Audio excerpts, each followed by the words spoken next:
Hello everyone, this is Adarsh and welcome back to PowerShell course. This is video 15 of PowerShell course. यहाँ हम decision making का जो दूसरा concept होता है स्विच केस, उसके बारे में जानने वाले हैं। तो डिसीजन मेकिंग के दो कंसेप्ट होते हैं, एक होता है आपका इफ़ एल्स और एक होता है स्विच केस। तो इफ़ एल्स ऑलरेडी मैंने समझा दिया है, नहीं समझा है आपने तो जाके देखिए उस वीडियो को, आपको समझ में आ जाएगा। तो स्विच केस को हम इस वीडियो में एक्सप्लोर करेंगे। वीडियो में आगे बढ़ने से पहले मैं आपको बता दूं, अगर आपने चैनल सब्सक्राइब नहीं किया तो सब्सक्राइब कर सकते हैं। बाकी आप प्लेलिस्ट सेक्शन में यहाँ पे आप जाओगे तो आपको पावरशेल की कोर्स की प्लेलिस्ट देखने को मिल जाएगी। आप इसे यहाँ से सेव कर सकते हैं और बुकमार्क कर सकते हैं ताकि आने वाली कोई भी वीडियो आपसे मिस ना हो। काइंडली स्टार्ट से ये कोर्स देखें ताकि आप एक्सपर्ट बन जाओ पावरशेल में।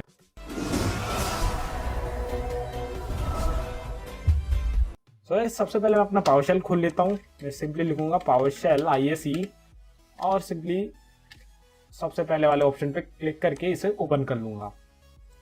अब आज हम यहाँ पे बात करने वाले हैं स्विच केस स्टेटमेंट की। तो मैं यहाँ सिंपली एक हेडिंग डाल दूंगा under comment switch case statement. So guys मैं आपको पहले बता देता हूँ स्विच केस स्टेटमेंट क्या होती है। सो गाइस कोई भी वेरिएबल होता है, ठीक है, जैसे कोई भी वेरिएबल है, हम यूजर से इनपुट लेते हैं, ठीक है, यूजर से हमने इनपुट लिया। अब यूजर हो सकता है नंबर इनपुट कर दे, हो सकता है कैरेक्टर इनपुट कर दे, हो सकता है कोई नाम इनपुट कर दे। तो गाइज उस वेरिएबल में स्टोर कराने से पहले हमें हो सकता है उस वैल्यू को जानना हो, उसे एनालाइज करना हो कि क्या उसने इनपुट किया। आप एज एग्जांपल मैं आपको देना चाहूँ तो आप कोई भी वेबसाइट आप अगर विजिट करते हो, कोई भी ऐसी वेबसाइट अगर आपने विजिट करी हो, वहां आपको मांगते हैं कि प्रेस X टू कंटिन्यू या प्रेस Y टू कंटिन्यू या प्रेस 2 टू कंटिन्यू, ठीक है, वहां ऐसी कुछ चीजें मांगते हैं। तो गाइस वहां स्विच केस स्टेटमेंट के थ्रू ये पता करा जा सकता है कि अगर यूजर X से X इनपुट कर रहा है तो ही आपको एग्जिट करना है, अदरवाइज आपको X अगर नहीं इनपुट हो रहा है तो आपको एग्जिट नहीं करना है। तो गाइस उन सभी कैरेक्टर्स को एनालाइज करके हम स्विच केस स्टेटमेंट का प्रयोग करते हैं ताकि हमें ये पता चल सके कि उसने X इनपुट करा है या कुछ और इनपुट किया है, तो हम उसमें एनालाइज करते हैं। गाइज ये आपको अगर समझ में नहीं आ रहा होगा ना तो मैं यहाँ पे एक छोटी सी स्क्रिप्ट बनाता हूँ तो आपको जरूर से ये समझ में आ जाएगा। तो सबसे पहले मैं क्या करूंगा, यहाँ पे डॉलर लूंगा, लिखूंगा क्लीन सिटी।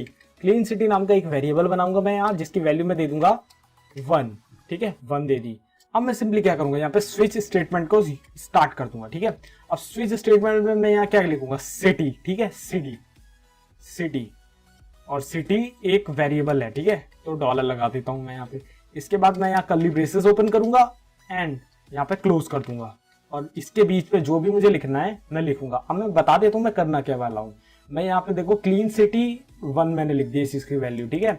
अब मैंने यहाँ पे एक वेरिएबल बनाया है क्लीन सिटी, इसकी वैल्यू 1 है। अब मैं स्विच केस स्टेटमेंट के अंदर डॉलर सिटी, इसके जो आउटपुट है, जो मैं इनपुट लूंगा यूजर से, वो मैं प्रिंट कराऊंगा। मतलब एक मैं 0 से लेकर 10 तक की लिस्ट बनाऊंगा जिसमें मैं आपको 11 सिटीज के नाम दूंगा। उस 11 सिटीज में जो यूजर इनपुट करेगा ना, कि यूजर को चाहिए 5वें नंबर वाली सिटी की 5वें नंबर पे सबसे क्लीन सिटी कौन सी है, तो 5वें नंबर पे जो होगी तो वो शो हो जाएगी। अगर यूजर ने इनपुट करा 1 तो 1 वाले नंबर पे जो होगी वो सिटी प्रिंट हो जाएगी। तो गाइस यहाँ पे मैंने यूजर इनपुट नहीं करा है, मैंने यहाँ पे सिंपली पहले से वैल्यू असाइन कर दी है, पहले से प्री डिफाइन कर दी है। तो पहले मैं इसको बना लेता हूँ, फिर मैं आपको और अच्छी तरीके से समझाऊंगा कि ये कैसे काम करता है। तो मैं सिंपली यहाँ जल्दी से बना लेता हूँ। सो गाइस मैंने यहाँ पे अपना कोड लिख लिया है जो मुझे लिखना था। अब मैं आपको बता देता हूँ मैंने क्या किया है। अब गाइस यहाँ पे हमने क्या किया है, स्विच केस स्टेटमेंट लगाई है, ठीक है। अब यहाँ से हम यूजर से ये पूछ रहे हैं कि आपने क्या इनपुट करा है। हम हो सकता है यहाँ पे प्रिंट करा दे पहले से ही, एक प्रिंट राइट होस्ट लेके यहाँ पे हम प्रिंट करा दे कि 0 से 9 तक आप कोई भी वैल्यू चुने जिस रैंक की आपको सिटी चाहिए। जैसे आपको 9वीं सबसे क्लीन सिटी की रैंक कौन सी सिटी है वो चाहिए तो आप प्रेस 9 करें।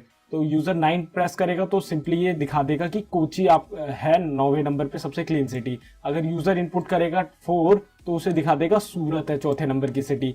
तो हमने यहाँ सिंपली यूजर इनपुट ना रख के हमने पहले से ही यूजर मतलब इनपुट ले रखा है कि हमें नंबर 1 वाली चाहिए कि नंबर 1 पे कौन सी सिटी है। तो नंबर 1 पे हमारी उदयपुर आ रही है। मैंने 0 भी रखा है क्योंकि इंडेक्स 0 से स्टार्ट होता है, तो 0 वैसे कोई सिटी नहीं होती, लेकिन मैंने जर रख लिया है। आप नहीं रख सकना चाहे तो नहीं रख सकते हो। तो गाइस एक्चुअली मैंने यहाँ पे सिटी लिख दिया था, सिर्फ क्लीन सिटी लिखना था मुझे, मैंने वेरिएबल पे ध्यान नहीं दिया। अब मैं इसे रन करता हूँ। गाइस ये देखो यहाँ पे एक CLS लगा देता हूँ ताकि आपको आउटपुट क्लियर दिखे। अब मैं इसे रन करता हूँ, आंसर देखो उदयपुर आ रहा है, बिकॉज नंबर 1 के जो इंडेक्स पे है वो सिटी है उदयपुर।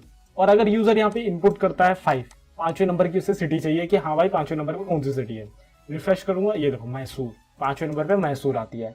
तो गाइस इस स्टेटमेंट का यूज हम तब करते हैं जब हम, जैसे आपने कभी कभार देखा होगा, अगर आपने डायरेक्ट स्विच ऑफ कर दिया अपने कंप्यूटर, तो कई बार उसमें लिखा आता है press alt control delete to continue, ठीक है। तो क्यों आता है उसमें, अगर आप कुछ और इनपुट करते हो तो वो क्यों रिस्पॉन्ड नहीं करता, और सिर्फ जब आप ऑल्ट कंट्रोल डिलीट दबाते हो तो ही क्यों रिस्पॉन्ड करता है, बिकॉज उसमें स्विच केस स्टेटमेंट लग रखी है।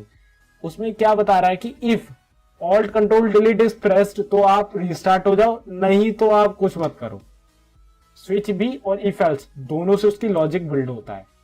तो गाइस ऐसे हम स्विच केस स्टेटमेंट का यूज करते हैं। इसका इस्तेमाल हम कैलकुलेटर बनाने में करेंगे, उसमें हम इफ एल्स का भी इस्तेमाल करेंगे, लूप का भी इस्तेमाल करेंगे, स्विच का भी इस्तेमाल करेंगे। इस कोर्स के लास्ट वीडियो में एक प्रोजेक्ट बनाऊंगा, उस प्रोजेक्ट में मैं इन सभी स्टेटमेंट्स का यूज करके आपको दिखाऊंगा, जिसमें हम एक बढ़िया सा कैलकुलेटर बनाएंगे। CUI बेस्ड कैलकुलेटर होगा, ग्राफिकल बेस्ड नहीं होगा, लेकिन उसमें हम जो भी स्क्रिप्टिंग करेंगे वो बहुत ही अच्छी स्क्रिप्टिंग होगी एंड सारी चीजें मैं उसमें कवर कर दूंगा, जो कि मैं पूरी स्क्रिप्टिंग के दौरान आपको बता रहा हूँ। सो गाइस ये थी स्विच केस स्टेटमेंट के बारे में कि कैसे इसका इस्तेमाल करते हैं एंड कहाँ ये यूज होती है। होप गाइस ये वीडियो आपको पसंद आई होगी। कोई भी डाउट हो जरूर से कमेंट कर देना, इस वीडियो को लाइक कर देना, और लगता है ये कोर्स शेयर करने लायक है तो जरूर से शेयर कर देना, और इस वीडियो की प्लेलिस्ट को जरूर से एक्सेस कर लेना, क्योंकि आने वाली वीडियोस बहुत ही ज्यादा इंपॉर्टेंट होने वाली है। और इसी के साथ साथ मैं बहुत ही अच्छा प्रोजेक्ट भी इसमें अपलोड करूंगा, और इसके बाद मैं एंड्रॉयड डेवलपमेंट और वेब डेवलपमेंट जैसी सीरीज लाने वाला हूँ। तो इस चैनल को जरूर से सब्सक्राइब करना। तो गाइस मैं मिलता हूँ आपसे अगली वीडियो में, तब तक के लिए goodbye and take care.